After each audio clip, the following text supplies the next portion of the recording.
नमस्कार संस्कृताय दोस्तों, आज हम लोग व्याघ्रपथिक कथा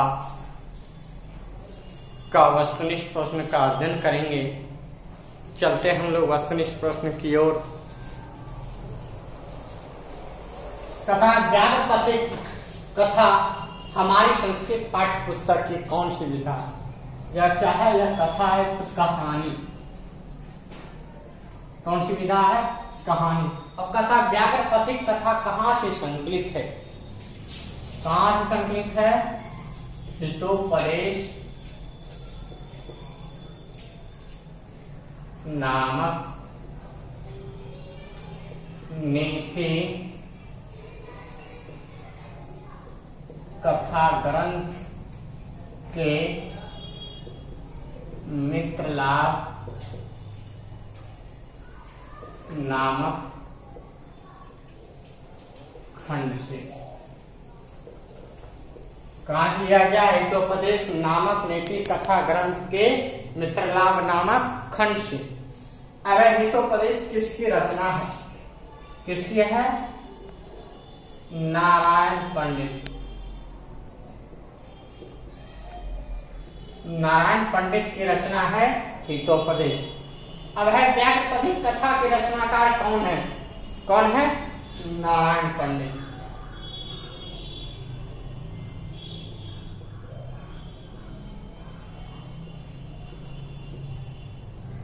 अब है व्याघ्रपथिक कथा किस खंड से संकलित है?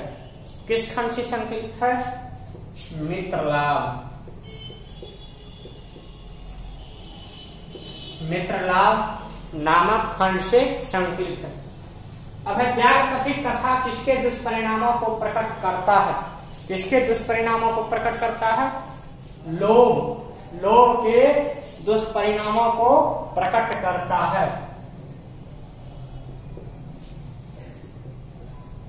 अब है पशु पक्षियों का महत्व किसके शिक्षा के लिए होता है? पशु पक्षियों का महत्व किसके शिक्षा के लिए होता है? मानवों के शिक्षा के लिए। मानवों के शिक्षा के लिए पशु पक्षियों का महत्व। अब है कौन स्नान करके हाथ में कुछ लिए बोल रहा था? कौन? बूढ़ा बाघ।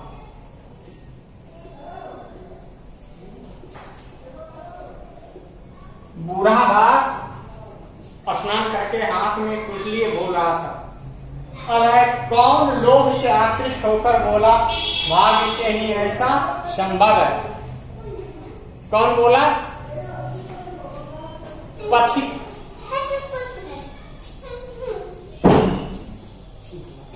कौन बोला? पथिक। अनिष्ट आविष्ट लाभे त्यजस्तदपि मृत्युर्वे। प्रस्तुत श्लोक किस पाठ से संकलित है? देखिए, कोई भी चैप्टर है तो उसमें जो श्लोक है उसको ध्यान में रखिएगा। प्रश्न पूछा ही जाता है, श्लोक दे दिया जाएगा, पूछेगा कि प्रस्तुत श्लोक किस पाठ से संकलित है। इसलिए आप लोग श्लोक को ध्यान में अवश्य रखिएगा। इसमें है व्याघ्रपथिक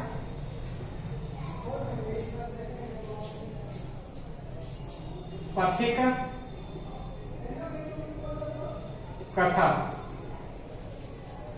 किसने कहा तुम्हारा सोने का कंगन कहाँ है? किसने कहा? पथिक ने कहा। पथिक ने कहा कि तुम्हारा सोने का कंगन कहाँ है। अब है बाघ के हाथ में क्या था? जो बुरा बाघ था उसके हाथ में क्या था? सोने का कंगन।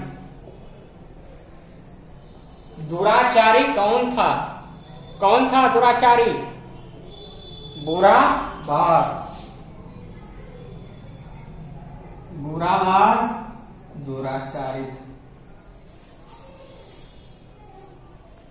तो चलते हम लोग 14 नंबर की ओर।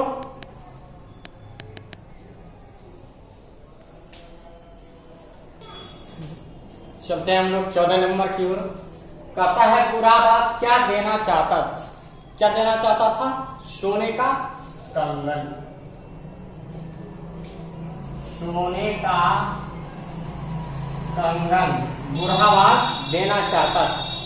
अगर किसके पुत्र और पत्नी मर गए थे? किसके? बूढ़े बाघ। बूढ़े बाघ के जो थे पत्नी और पुत्र दोनों मर गए थे। पता कौन वंशहीन था? कौन वंशहीन था? वही बूढ़ा बाघ। अगर दरिद्रान अभर कौन्तेय डैश डैश मीरू जश्य किमौषधे।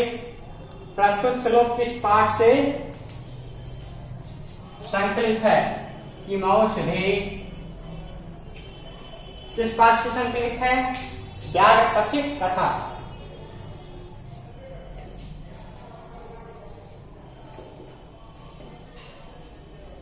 व्याघ्रपथिक कथा से संकलित है। अब है दातव्यमिति यद् दानं व्याघ्रैर्दैश तद् दानं सात्विकं विदुः। यह श्लोक किस पाठ से संकलित है? यह भी व्याघ्रपथिक कथा है।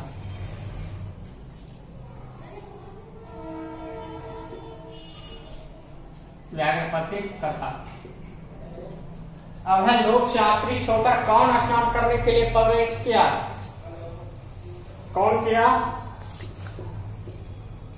पथिक। कौन महाकीचड़ में फंस गया था? कौन फंस गया था? पथिक।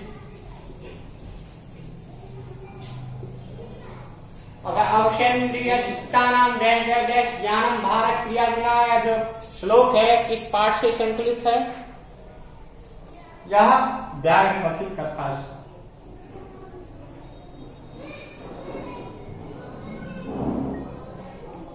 व्याघ्रपथिक कथा से संकलित है। अब है पथिक किसके द्वारा पकड़ा गया और मारा गया? किसके द्वारा पकड़ा गया और मारा गया? बूढ़ा बाघ के द्वारा।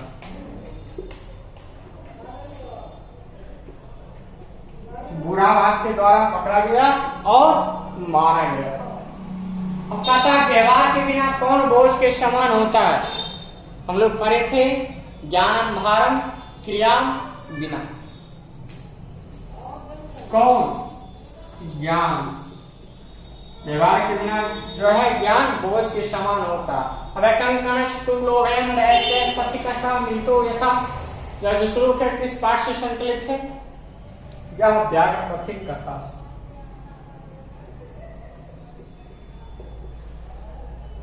व्याघ्रपथिक कथा से संकलित है। अब है वृद्ध बाघ के द्वारा क्या पढ़ा गया था? जो वाग्जाल में फंसाने, जो पथिक को वाग्जाल में फंसा रहा था, तो क्या शास्त्र क्या पढ़ा गया था? शास्त्र। दो शास्त्र पढ़ा गया था जिससे पथिक बाघ के वाग्जाल में फंस गया था। तो धन्यवाद दोस्तों, आप लोग कहानी पढ़िएगा। जहां दिक्कत हो कमेंट्स के माध्यम से बताइएगा। धन्यवाद।